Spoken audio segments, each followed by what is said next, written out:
복음이 계속되고 있습니다. 건강히 유의하시고 지금 앉은 자리에서 예배하게 될 때 그 자리도 아마도 더울 줄 압니다. 그 더위 속에서도 함께 예배하는 신령들 위해 하나님의 은혜가 함께하기를 원하고, 말씀을 통해서 마음의 깨달음과 또 마음의 고민이 해결되고 하나님께 더 가까이 가는 그런 축복자고 될 수 있기를 주님의 이름으로 축원합니다. 오늘 함께 말씀 나눌 제목은 귀신 들린 여인을 고치신 예수님에 대해서 함께 말씀을 나누려고 합니다. 여인이 등장하게 되죠. 예수님께서 안식일에 한 회당에서 가르치시게 될 때에 예수님께서 회당에 가셔서 가르치시게 되죠. 이 회당이라고 하는 것은 그 당시에 제2의 성전이라고 말하게 됩니다. 제사 제도가 시행되었던 예수님 당시 때에 성전 제사가 드렸던 그 성전이 있고, 그리고 말씀을 강론했던 회당이 있습니다. 이 회당이라고 하는 곳은 말씀을 가르치는 곳인데 제2의 성전이라 이렇게 말합니다. 이 회당 제도는 바벨론 시대 때 생겨나게 됐던 것입니다. 이스라엘 백성이 하나님의 심판으로 바벨론에 포로 잡혀갔을 때 그들이 하나님의 말씀을 깨닫습니다. 왜 우리가 하나님의 백성임에도 불구하고 포로로 잡혀가게 되었던가 하는 그 이유에 대해서 많이 궁금해했습니다. 그래서 그들은 말씀을 연구합니다. 주신 말씀을 잘 깨닫습니다. 깨달은 말씀을 통해서 그 원인이 발견됐는데 하나님의 말씀 우리가 안 지켰다.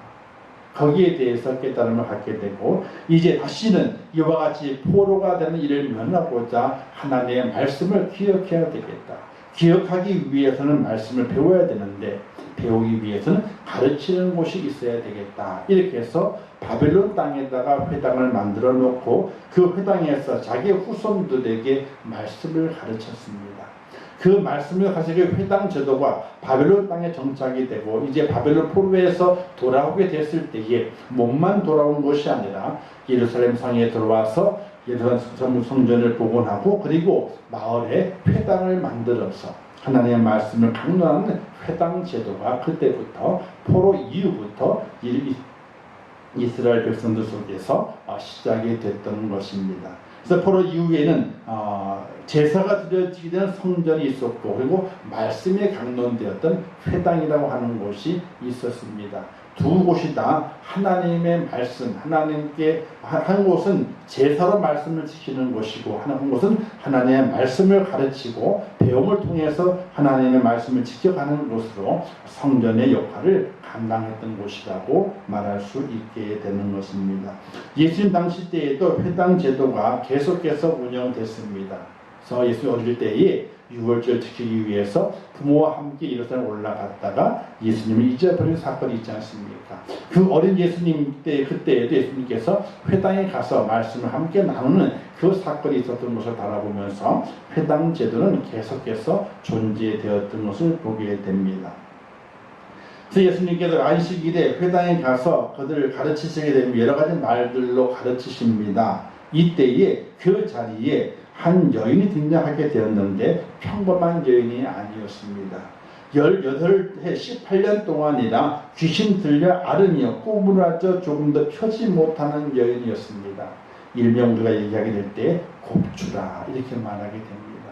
18년 전에 귀신 들리고 그 귀신의 시달림을 통해서 허리가 꺾여졌는데 조금 더 펴지 못하는 곱추로 18년 동안 살아왔던 그 여인이 예수님 앞에 눈에 띄는 것을 보게 됩니다. 그런데 이 여인이 병드는 원인이 어디에 있느냐? 성경은 말하기를 귀신 들려 앓으며 그랬어요. 귀신 때문에 병이 들었다. 이렇게 성경은 말씀하고 있습니다. 성경 안에는요, 당시 유대인들은 불치병이나 장애를 앓은 사람들은 죄와 연결시켜서 봤습니다.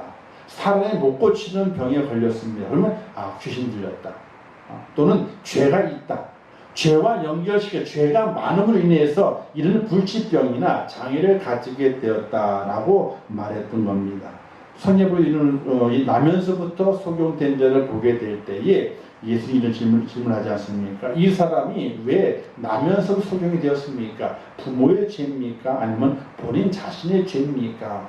이때 예수님께서는 뭐라고 말씀하시게 되냐면 누구의 죄도 아니라 하나님의 영광을 위한 것이라 라고 말씀하는 부분이 있게 됩니다. 어쨌든 유대인들은 불치병에 걸렸다든지 장애를 하는 사람 바라보게 될 때 그 사람에는 죄가 많아서 그렇게 되었다라고 이렇게 인식하게 되는 것이 그 당시에 보편적인 내용들이었습니다. 근데 예수님께서 그렇지 않다고 이해하는 분도 있지만은 성경에는요, 죄가 질병의 원인 중에 한 가지가 될 수 있음을 말씀하는 곳이 여러 군데가 있습니다. 죄로 인해서 병이 걸렸다.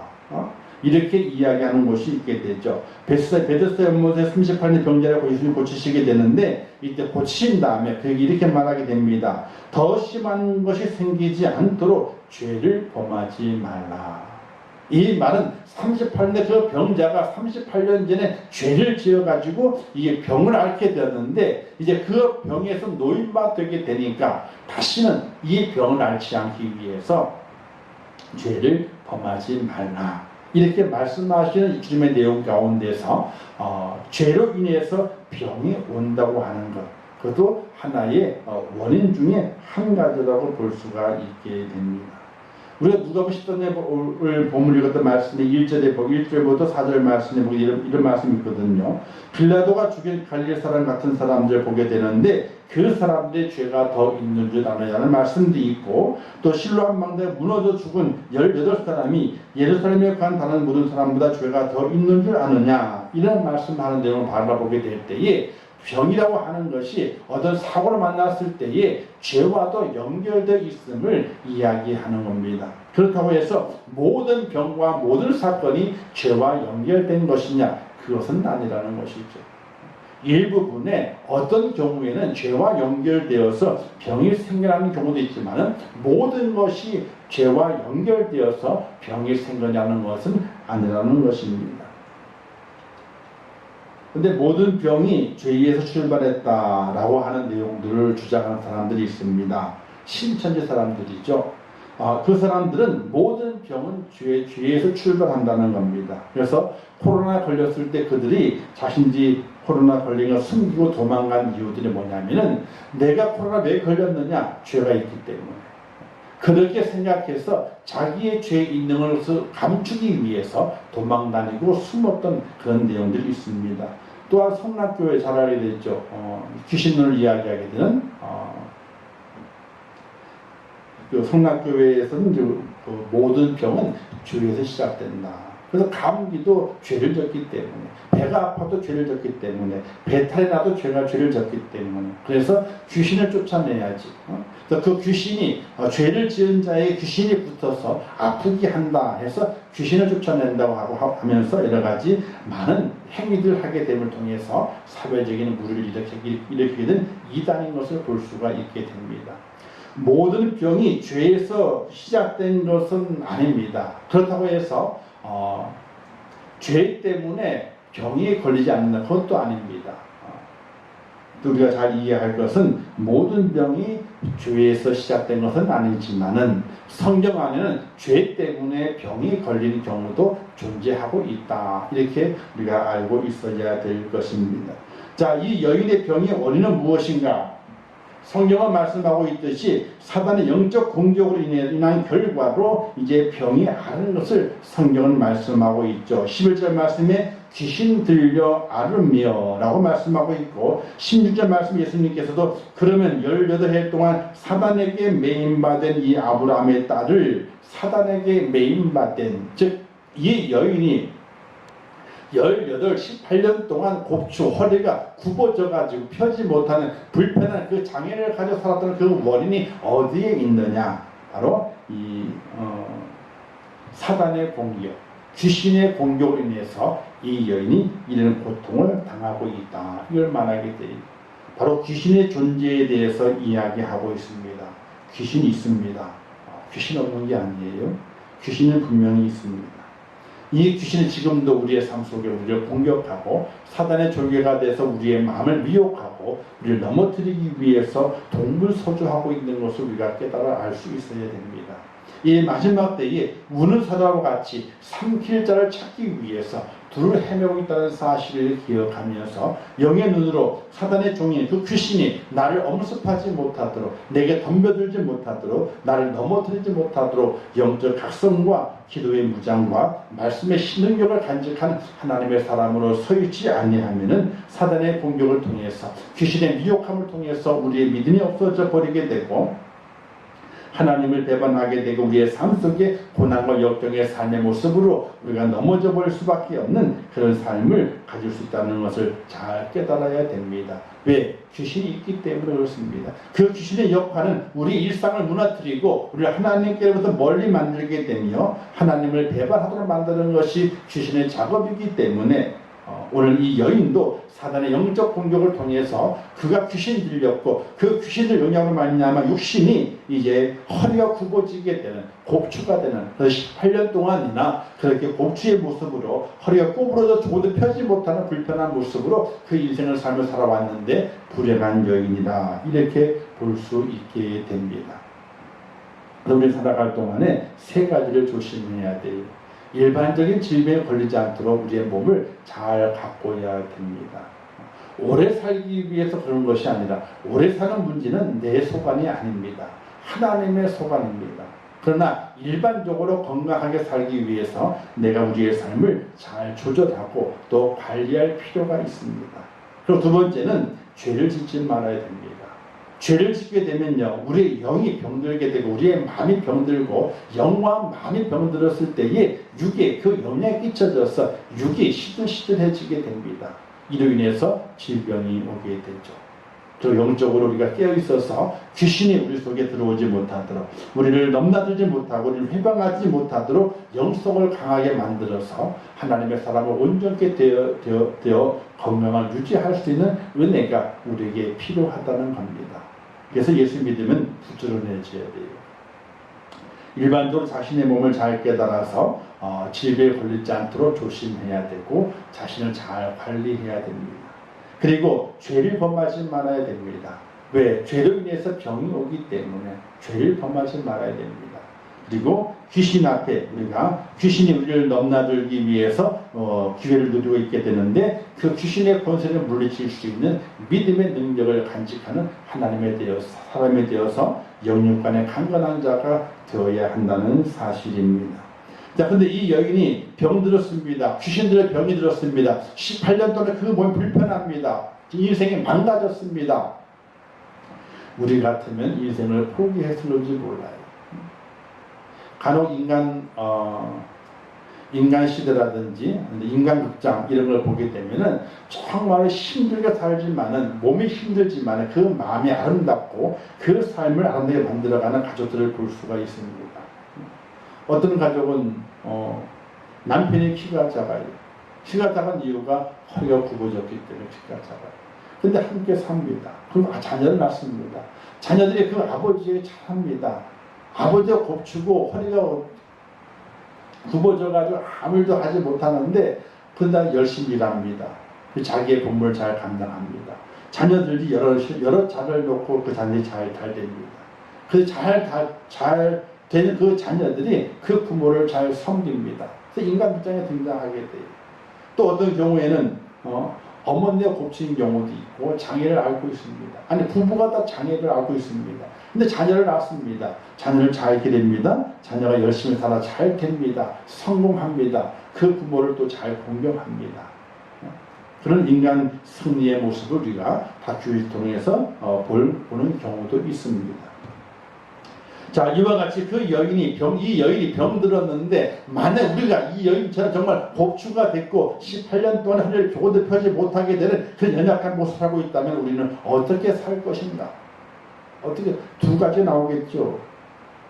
첫 번째 여인은 아마도 비관하다가, 자신의 인생을 비관하다가 절망의 구렁이에 빠진 여인이 될 것이고, 또 한 여인은 절망하지 않고 자신에게 새 절망 속에서 새 소망을 찾기 위해 몸부림치게 되는 그 여인을 볼 수 있겠는데, 오늘 등장한 이 여인은 어떤 여인인가? 자신의 그 절망의 삶 포기하는 것이 아니라 그 절망의 삶 속에서 소망을 간직하며 하나님의 은혜를 구하며 그가 안식일을 지키며 나오는 것이 있었습니다.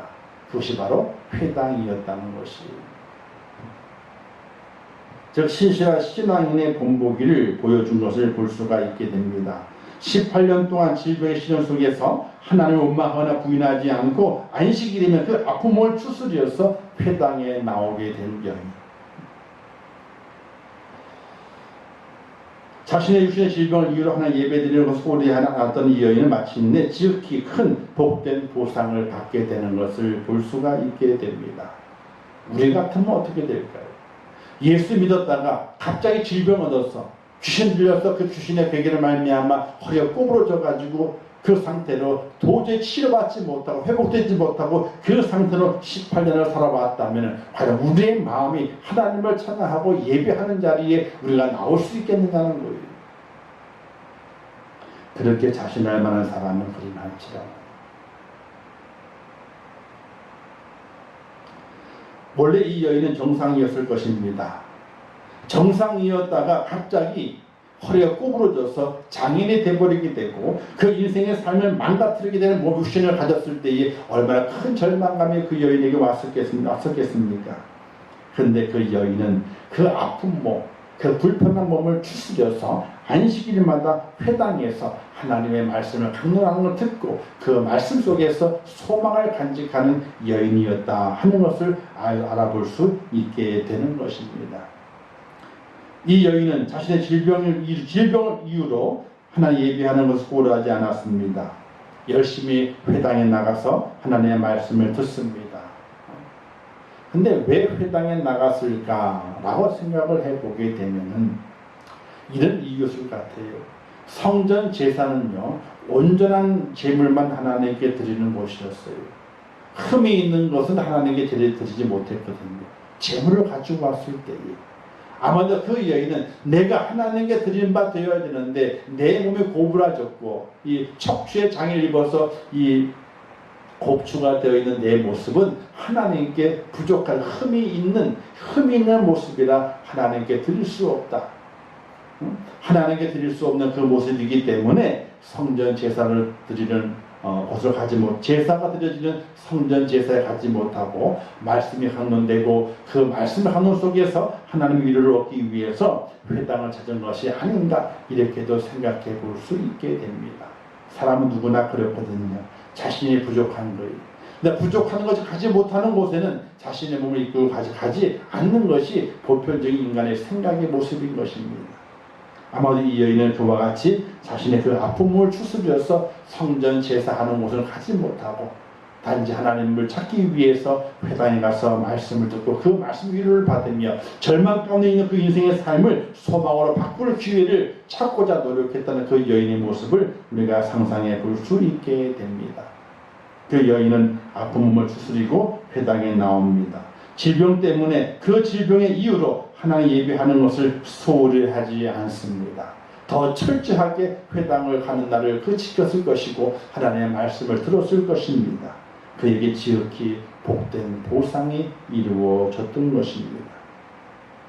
우리는 살아가게 될 때에 예배를 소홀히 할 이유를 많이 찾지 않나 생각해 봐야 됩니다. 아프다는 것이 첫 번째겠죠. 두 번째는 누가 마음에 들지 않는다 하는 것일 수도 있습니다. 또 물질의 문제일 수도 있습니다. 또 바쁜 문제, 시간이 없다는 문제일 수도 있습니다. 여러 가지 문제로 인해서 내가 하나님께 예배드리는 것을 소홀히 하게 되는데 그 소홀히 하는 것에 대한 정당성을 부여하려고 우리는 생각을 많이 하게 됩니다. 하나님, 제가 예배를 소홀히 할 수밖에 없는 정당성이 있습니다. 이것을 보시고 내가 예배를 소홀히 하는 것에 대해서 용서해 달라고, 눈 감아 달라고 이렇게 말하는 모양으로 우리가 살아가는 경우가 참 많이 있습니다. 그러나 과연 이 여인처럼 18년 동안이나 건강했던 모습이 18년 동안이나 육신의 질병을 얻어서 법주가 되어 살아왔던 그 여인, 그 아픈 몸을 추스리고 안식일마다 회당에 와서 하나님의 말씀을 듣고 강론의 그 말씀과 위를 얻으며 절망 가운데 소망을 간직하려고 했던 그 여인을 바라보게 될 때에 오늘 우리가 예배를 소홀히 할 이유를 찾는 것은 너무나 부끄러운 일이라 이렇게 볼 수 있게 되는 것입니다. 예배는 생명이거든요.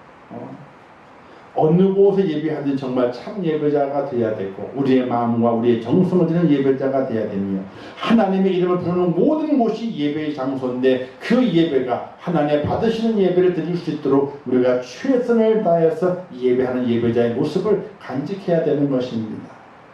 예배를 드리지 않기 위한 핑계를 찾는 우리의 모습이 아니라 어떻게 하게 되면 예배를 드릴 것인가, 예배를 드릴 핑계를 찾는, 예배를 드릴 이유를 찾아가는 하나님의 사람으로 세워지게 될 때에 하나님의 지극히 큰 보상이 우리에게 주어진다는 사실을 믿을 수 있기를 주님의 이름으로 축원합니다. 자, 그 여인이 회당에서 하나님의 말씀을 가르치고 강론하게 될 때에 그 말씀을 듣고 있었습니다. 근데 그 여인이 예수님을 알아보고 나와서 예수님 나를 고쳐주세요 라고 한 것이 아닙니다. 단지 그 여인은 자신의 그 육신의 연약함을 가지고 안식일에 하나님의 말씀을 듣고 그 말씀을 강론하는 것 속에서 소망을 얻기 위해서 회당에 나와서 하나님의 말씀을 가르치는 걸 듣고 있는 것뿐입니다. 자신의 모습을 드러낼 염치가 없습니다. 왜? 자신은 귀신 들려가지고 몸이 꼬부라진 여인이기 때문에 하나님의 저주를 받았다고 생각하기 때문에 누구 앞에 나설 수 없는 그런 연약한 자격지심을 갖고 있는 그 여인입니다. 그런 여인을 누가 보셨느냐? 말씀을 강론하시게 될 때에 예수님께서 그 여인을 보게 됩니다. 12절 13절 말씀 이렇게 말씀했죠. 예수께서 모시 불러 이르시되 여자여 내가 내 병에 놓였다 하시고 안수하시니 여자가 곧 펴고 하나님께 영광을 돌리는지라. 예수님이 먼저 부르십니다. 다른 모든 성경에는 연약한 자들이, 귀신 들린 자들이 또는 아픈 자들이 다윗의 자손 예수여 나를 불쌍히 여달라고 소리 지릅니다. 저는 앞으로 달려나오게 됩니다. 자신을 알아봐 달라고 손을 들고 외치게 됩니다. 그러나 이 여인은 그렇지 않았어요. 잠잠했어요. 왜? 자신은 부끄러운 사람이거든요. 자신 하나님의 심판을 받아서 귀신에게 휘둘렸다가 몸이 망가진 여인이거든요. 하나님의 은혜를 받을 만한 그 이유가 전혀 없는 여인이거든요. 메시아를 부를 만한 염치도 없는 여인이거든요. 그러나 그 여인의 마음속에는 하나님의 말씀을 듣고 하나님께 예배해야지 절망감 같은 그 인생을 다시 소망 인생으로 바꿔놓을 수 있는 그 안식일에 예배를 드리고 주의 말씀을 들어야만 다음 한 주간 동안도 절망이 아니라 그래도 절망의 삶 속에서 소망을 간직하며 살아갈 수 있는 힘이 되기 때문에 나왔던 그 여인을 예수님께서 보시게 되는 거예요. 사랑하는 성도 여러분, 역사는 내가 예수님 바라본다 일어나는 것이 아니에요. 예수님께서 나를 바라봐야만이 역사가 일어나게 되는 겁니다. 내가 소리친다고 역사 일어나는 것이 아니라 예수님께서 내 소리를 들으시고 응답하셔야만이 역사가 일어나게 되는 겁니다. 이 여인은 예수님을 부르지 않아요.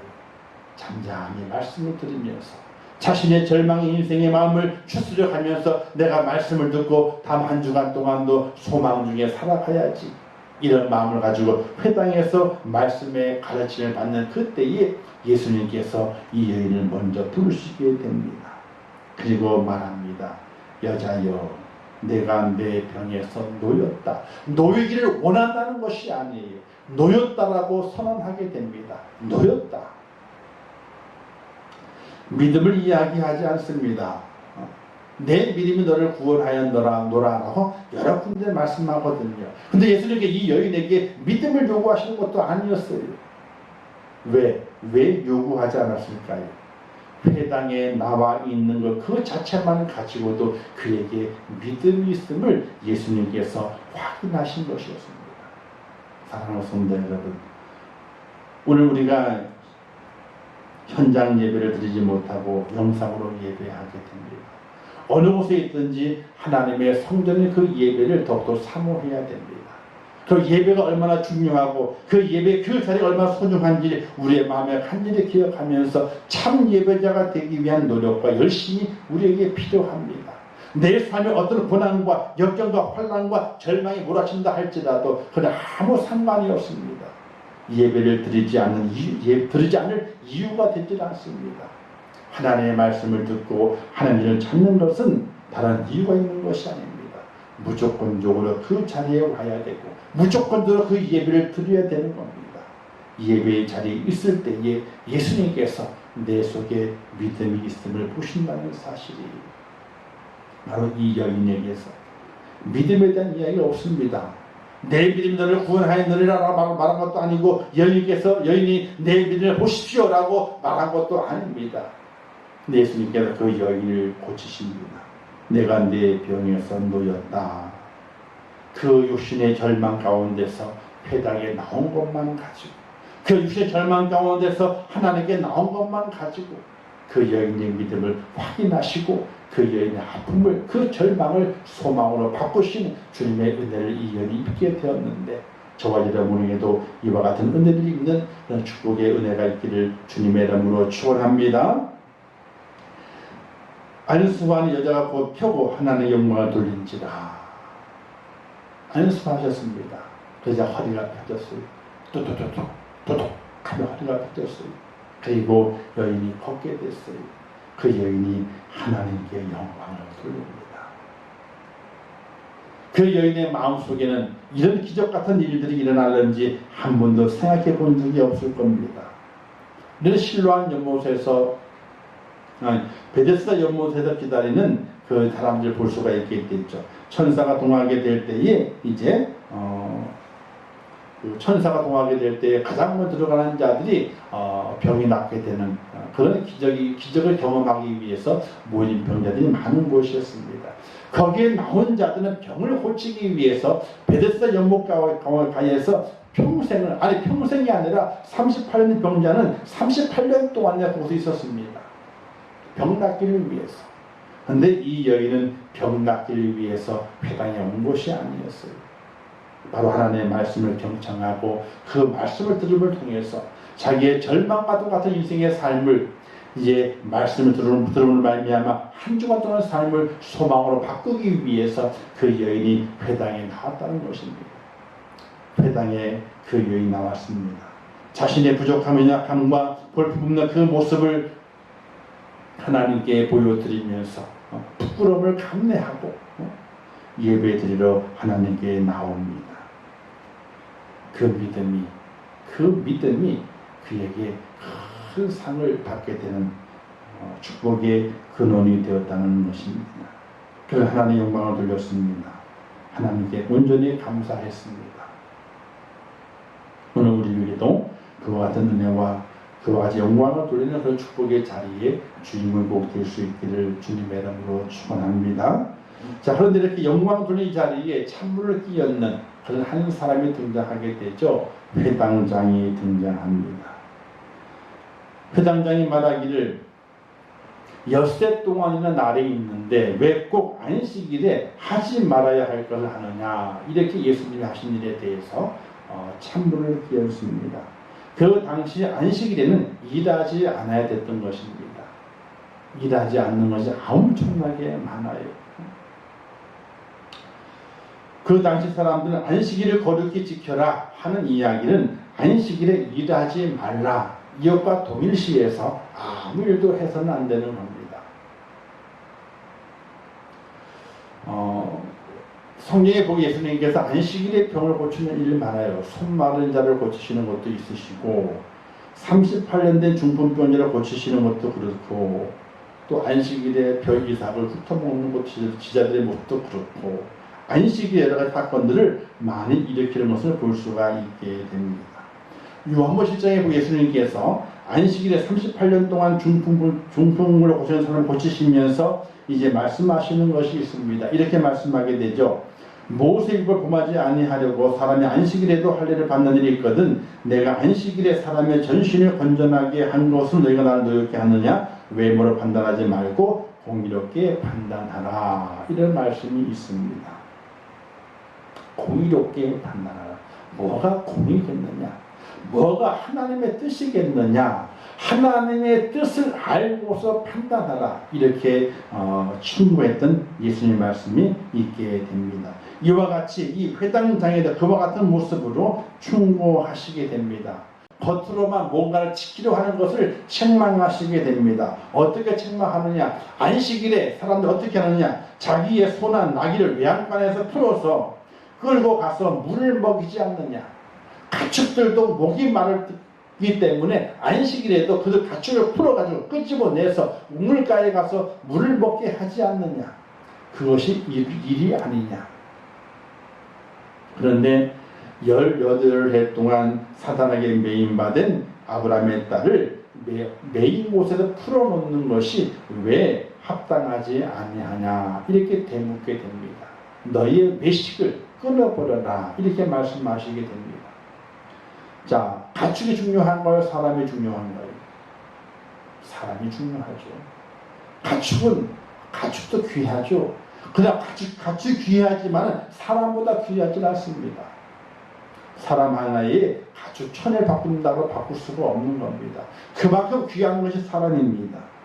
그런데 그 사람을 온전하게 고쳐주는 것이 가축을 안식일에 물을 먹이는 것보다도 더 못하는 것이 되어서야 되겠느냐 이렇게 그들을 충고하면서 너의 모든 것들은 외식하는 것이다 이렇게 주님께서 책망하시게 됩니다. 즉 안식일의 정의가 뭐냐는 거죠.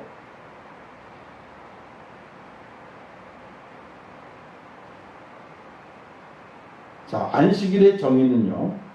안식일의 주인은 예수님이시다 하는 것을 나타내 보여주게 되고요. 안식일 준수는 철저히 하나님 중심으로 살아가야 된다. 사람 중심이 아니라 하나님 중심이어야 된다. 안식일은 사람을 위해 존재하는 것이다. 주님 말씀하시게 됐죠. 하나님은 졸지도 아니하시고 주무시지도 않는다. 안식일은 누굴 위해 있는 것이냐? 사람을 위해서 안식일이 존재하는 것이다. 또한 안식일은 생명을 살리며 매인 자를 구원하는 날이 바로 이 안식일이다. 우리가 주일의 개념을 지키게 될 때 이와 같은 것이죠. 주일의 주인은 누구냐? 바로 예수님이십니다. 바로 십자가에서 우리의 모든 죄를 사하시고 물과 피를 다 쏟아주시면서 부활의 완성을 하신 그 주님을 바라보고 주님을 예배하며 주님의 그 은총에 감사하는 날이 바로 주일입니다. 또 철저하게 안식주일은 하나님 중심이 되어야 됩니다. 사람 중심 되는 것이 아닙니다. 말씀도 그렇고 찬양도 그렇고 기도도 그렇고 하나님 중심이 되어야 되는 것이지 사람 중심이 되어서는 안 되는 것입니다. 우리가 찬양하게 될 때에 하나님에 대한 찬양을 하게 되죠. 모든 찬양이 하나님에 대한 찬양입니다. 그냥 가는 거다 이렇게 실수할 때가 있습니다. 나는 그 찬양 안 좋아해. 난 그 찬양 마음에 안 들어. 이렇게 하시는 분이 계세요. 그리고 찬양을 하지도 않아요. 사람 마음에 들기 위해 찬양하는 것이 아니라 하나님을 기쁘시기 위해 찬양하는 것인데 그 찬양이 마음에 안 드는데 나는 그 찬양 안 좋아하는데 그 찬양 어려워 나는 못 부르겠대. 이건 사람 중심인 것이죠. 주의를 준수하는 것은 철저하게 하나님 중심이 되어야 되는 겁니다. 하나님을 온전히 찬양해야 되고 하나님께 온전히 드려져야 되는 것입니다. 그 안식일은 사람을 위해 존재하는 것이지 하나님을 위해 존재하는 것이 아니다.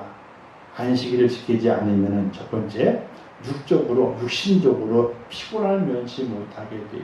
육신이 쉬어야 돼요.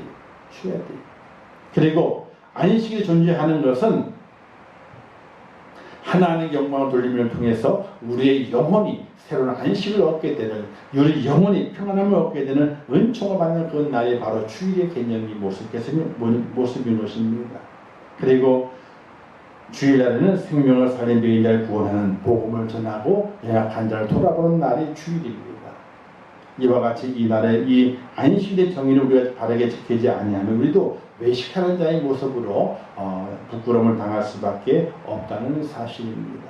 자, 어쨌든 오늘 말씀에서 예수님께서 18년 동안이나 허리 구부러진 자를 고쳐주시게 됩니다. 그 여인을 고쳐주십니다. 그 고침을 통해 주시는 교훈이 어떤 것이 있는가 보게 되면은 첫 번째는 질병에 지지 말고 은혜의 자리에 나오는 은총이 필요하다. 용기가 필요하다. 질병에 지지 마라. 그리고 은혜의 자리에 나오라. 이것이 오늘 우리에게 주시는 첫 번째 교훈의 모습입니다. 18년 동안 허리가 구부러졌습니다. 우리가 허리가 구부러졌다고 하는 것이 얼마나 힘든 건지 경험해보면 알아요.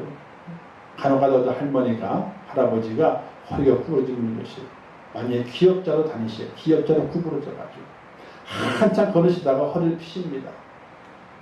또 걸으시게 될 때 허리를 또 구부리고 걸으시게 됩니다. 얼마나 힘드실까요? 근데 그 모습을 18년 동안 행하였고 그 허리를 펴지 못하겠다 그랬습니다. 그 할머니는 한번 필 수나 있죠. 그러나 이 여인은 18년 동안이나 허리를 펴지 못하는 여인이었습니다. 그렇게 고단하고 힘들고 절망적인 인생의 삶을 살아감에도 불구하고 그 질병 가운데 살고 있음에도 불구하고 은혜의 자리인 안식일에 회당에 나와서 하나님의 말씀을 가르칠 받는 그 자리를 나왔다는 사실이 질병에 지지 말고 은혜의 자리에 나오라. 두 번째는 하나님의 은혜는 언제나 오늘 임하신다는 거예요. 하나님의 은혜는 어제 임한 것이 아니고 내일 임할 것이 아니고 오늘 하나님의 은혜는 임한다는 사실이에요. 바로 이 여인이 그날 매주마다 아마도 안식일에 참석하셨을 거예요. 그런데 그날 예수님께서 강론하신 그때에 그 여인이 그 자리에 앉아 있었어요. 그 앉아있는 그날을 약속한 것이 하고 온 것이 아닙니다. 예수님 오신다는 소문을 듣고 그 안식에 나온 것이 아니었습니다. 다른 성경을 보게 되면 주님 오신다는 소문을 듣고 길거리에 나간 사람들이 많이 있게 되는데 이 여인은 그렇지 않았어요. 소문 들었다는 이야기가 없어요.